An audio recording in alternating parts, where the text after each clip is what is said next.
É isso aí, galera. Estamos chegando aí, primeiro dia, no nosso panorama do Antigo Testamento.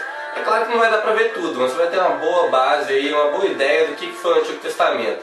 Olha, espero que você esteja aproveitando ao máximo esses dias de treinamentos. Tenho certeza que se você seguir o roteiro aí, se você buscar o Senhor em oração, é claro que não é o roteiro que vai fazer algo acontecer na sua vida, mas a sua dedicação, o seu esforço.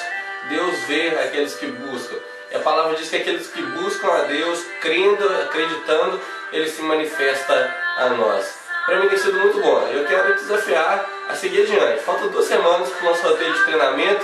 Alguém já está perguntando, mas e depois, como é que vai ficar? Está sendo tão bom para mim, o que a gente vai fazer? Fica tranquilo, até o final a gente vai pensar em alguma coisa e vai dar uma direção para você aí, tá bom? Bom, vamos lá. Hoje, começando do princípio, é claro, Gênesis, capítulo 1. Faça a oração, leia o texto, ore de novo e vamos lá para as perguntas. Pergunta de número 1. Quem criou os céus e a terra? Pergunta de número 2. O que pairava sobre a face das águas? Pergunta de número 3. Para que foram criados os luminares no firmamento celeste? Para que foi? Pergunta de número 4. O que foi criado no 5º dia? E pergunta de número 5. O que Deus disse ao homem depois de tê-lo criado? Tranquilo, tranquilo, né?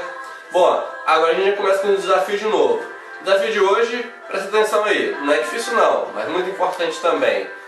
Vamos lá, desafio, o destaque de hoje é o versículo de número 2 e número 3, que diz assim: a terra era sem forma e vazia, e havia trevas sobre a face do abismo, mas o Espírito de Deus pairava sobre a face das águas. Disse Deus: haja luz, e houve luz.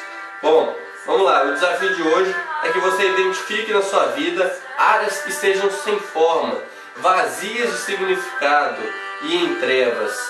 Bom, e ore por isso durante 3 dias consecutivos, para que o Espírito de Deus transforme essas áreas na sua vida de tal forma que a luz de Cristo brilhe em você através das suas atitudes.